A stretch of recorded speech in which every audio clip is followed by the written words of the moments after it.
इन दिनों भारतीय जनता पार्टी का संगठनात्मक दौरा चल रहा है। इस क्रम में एनडीए को मजबूत करने के लिए केंद्रीय सूचना और प्रसारण मंत्री तथा युवा व्यवहार और खेल मंत्री अनुराग ठाकुर ने कल्याण, डोंबिवली और उल्लासनगर का दौरा किया।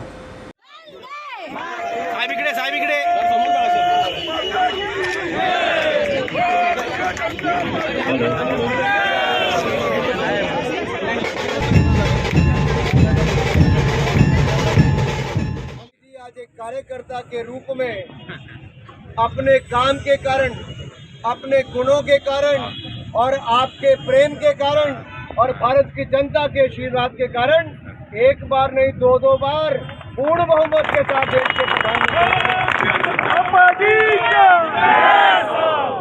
जहाँ तक महाराज जय श्री राम, जय श्री राम, जय श्री राम, आप लोग जय श्री राम के नारे लगा रहे हैं। मित्रों, इसके लिए भी 400 साल तक आपको लड़ाई लड़नी।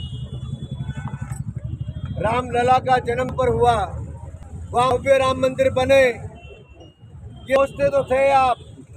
कोर्ट में भी 100 साल से ज्यादा मुकदमा लड़ना पड़ा, लेकिन अच्छा समय भी तब आया जब आप सबके आशीर्वाद नरेंद्र मोदी जी बने। जय श्री राम।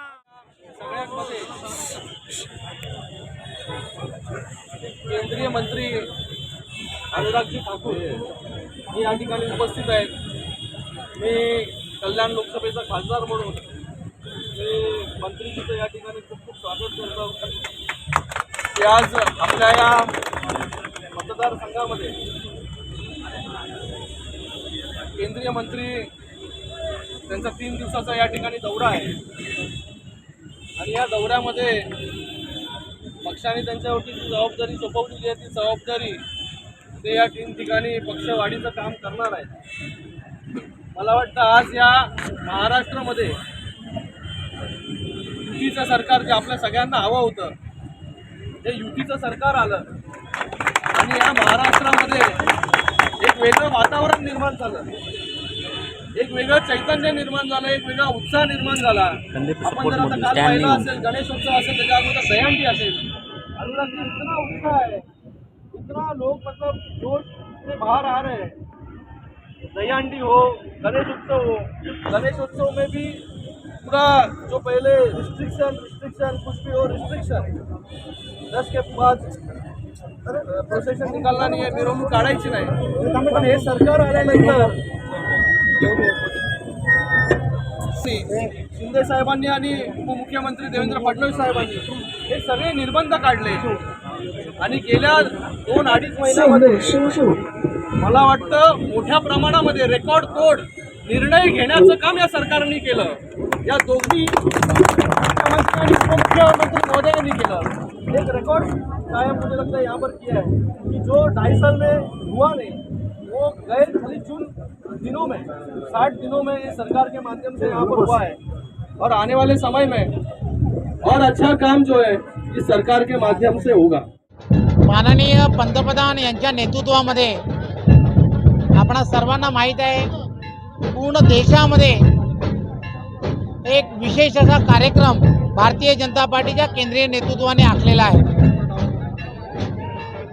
देशामधील 140 लोकसभा मतदारसंघामध्ये ज्या ठिकाणी भारतीय जनता पार्टीचं संघटनात्मक ताकद ही वाढली पाहिजे व त्याचा फायदा एनडीएच्या उमेदवाराला झाला पाहिजे, या दृष्टिकोनातून पूर्ण देशामध्ये संघटनात्मक दौरा 2024 पर्यंत करावा असं नियोजन आहे।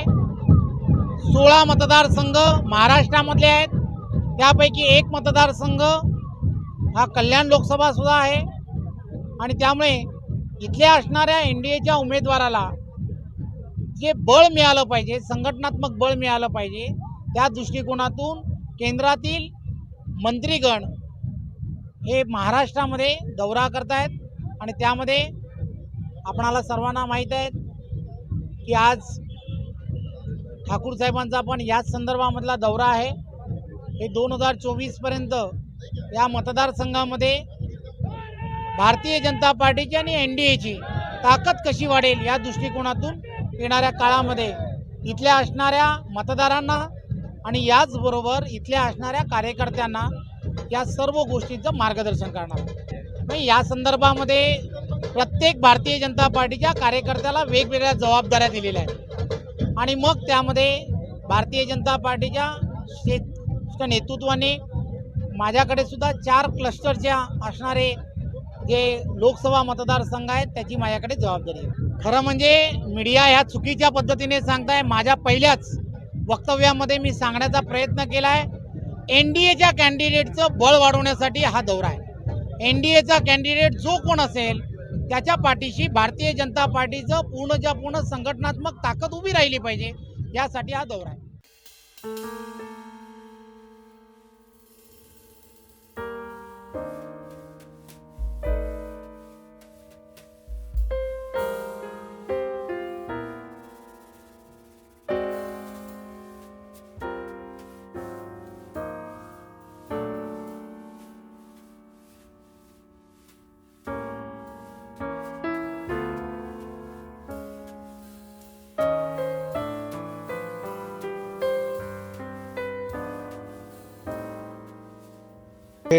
कल्याण संसदीय क्षेत्र में और बाकी संसदीय क्षेत्र में जाने का अवसर भी मिल रहा है। एक कार्यकर्ता के नाते संगठन को और मजबूत करना, अपने क्षेत्र में पार्टी और कैसे मजबूत हो, यहाँ पे विकास की जो बातें हैं उनको लेकर भी, और इससे अच्छी बात क्या है कि चाय के साथ साथ डॉक्टर साहब के घर पे मोदक भी खाने को मिला है, गणपति जी का आशीर्वाद भी लेंगे और प्रसाद तो मिला ही है। आपने पहले कभी खाया है मोदक? मैं बहुत बार खाया है, बहुत बार खाया। मैं युवा मोर्चा के राष्ट्रीय अध्यक्ष के नाते महाराष्ट्र के बहुत प्रवास किए मैंने। जब पंकजा मुंडे जी प्रदेशाध्यक्ष थी तो उस समय भी मैं काफ़ी साल पहले इनके साथ इसी क्षेत्र में प्रवास करके गया हूँ। तब तो आदरणीय मुंडे जी भी हमारे साथ सांसद थे। बहुत यादें, महाराष्ट्र में बहुत अच्छे कार्यक्रम भी हुए, बहुत दोस्त भी हैं मेरे। खासदार साहब ने मोदक दिया, वो कैसे थे? बहुत अच्छा। अरे मीठा मोदक, प्यार भरा मोदक, दोस्त के हाथों का मोदक तो अच्छा ही होगा। वापस युति हो गई, इसका मोदक है? हमारी युक्ति तो पहले से ही है। सर चर्चा शुरू है, आप इसी खासदार क्षेत्र में आप आए हुए हैं जहाँ पर श्रीकांत शिंदे जी का वार्ड है, जिसकी वजह से कई विरोधक चर्चा कर रहे हैं, आपका दौरा है इसके। मुझे लगता है मीडिया को जब तक थोड़ा मिर्च मसाला ना मिले, मोदक जितना मर्जी मीठा हुआ फिर भी मिर्च मसाला ही ढूंढते रहेंगे।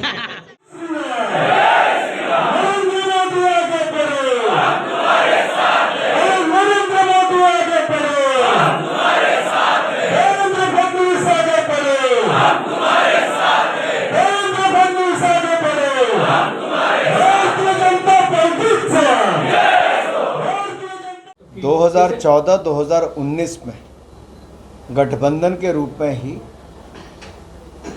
और हमारे गठबंधन के कैंडिडेट को ही यहाँ पर जिताने में भारतीय जनता पार्टी ने पूरी ताकत लगाई और भारतीय जनता पार्टी पूरे देश भर में जहाँ पर भी गठबंधन है वहाँ पर गठबंधन का धर्म निभाती रही है। आप कल्पना कीजिए, चाहे बिहार हो, महाराष्ट्र हो, दोनों ही जगह पर भारतीय जनता पार्टी की चाहे सीटें ज़्यादा थी, हमने अपने सहयोगी दल को फिर भी बड़ा अवसर दिया है। हमारे लिए पद महत्वपूर्ण नहीं होता, भारतीय जनता पार्टी देश के निर्माण में लगी है, देश को आगे बढ़ाने में लगी है। सत्ता सेवा का हमारे लिए एक साधन है और सत्ता में आकर भी प्रधानमंत्री प्रधान सेवक के रूप में काम करते हैं।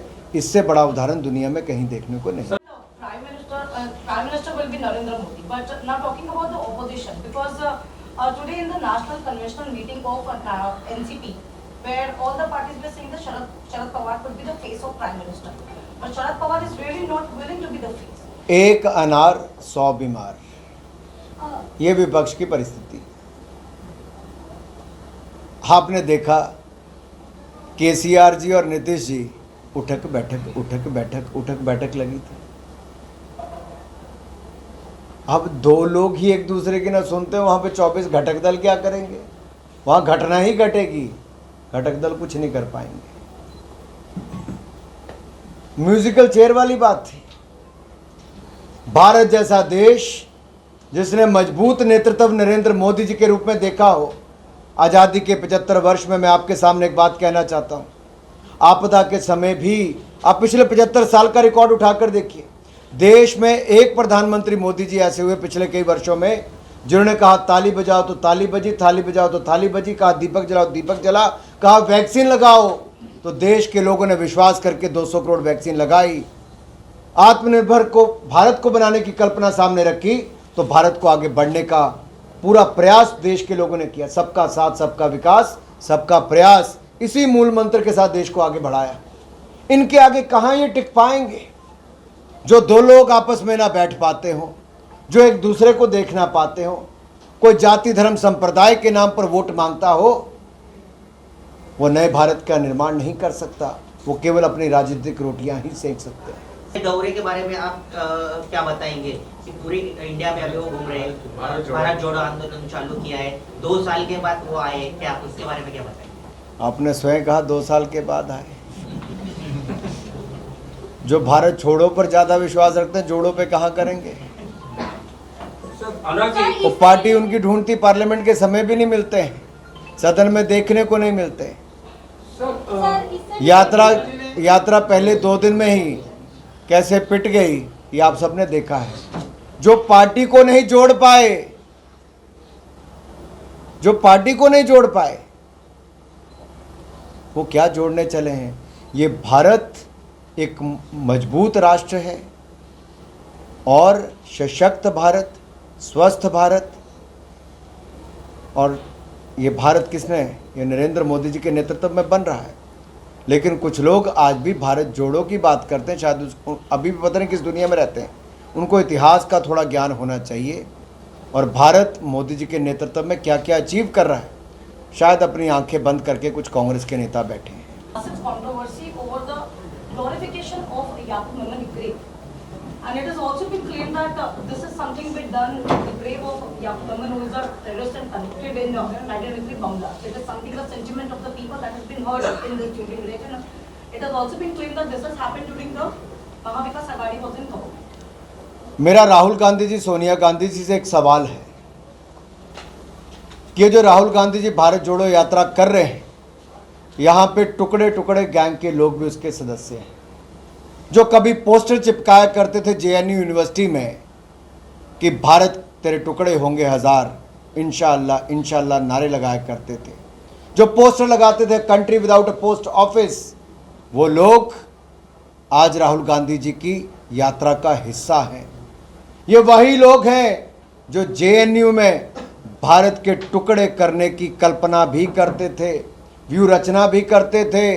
और राहुल गांधी जी रात को, मध्य रात्रि को जेएनयू में लोगों से मिलने भी जाते थे। मैंने उस समय भी पार्लियामेंट में पूछा था कि राहुल जी देश के टुकड़े करने वालों के साथ है या देश को आगे बढ़ाने वालों के साथ और बचाने वालों के साथ है। वो चेहरा सामने आया है। वो टुकड़े टुकड़े गैंग के लोग आज उसी यात्रा में शामिल हैं। धन्यवाद। कोणार्क, अपना शहर, अपनी बातें।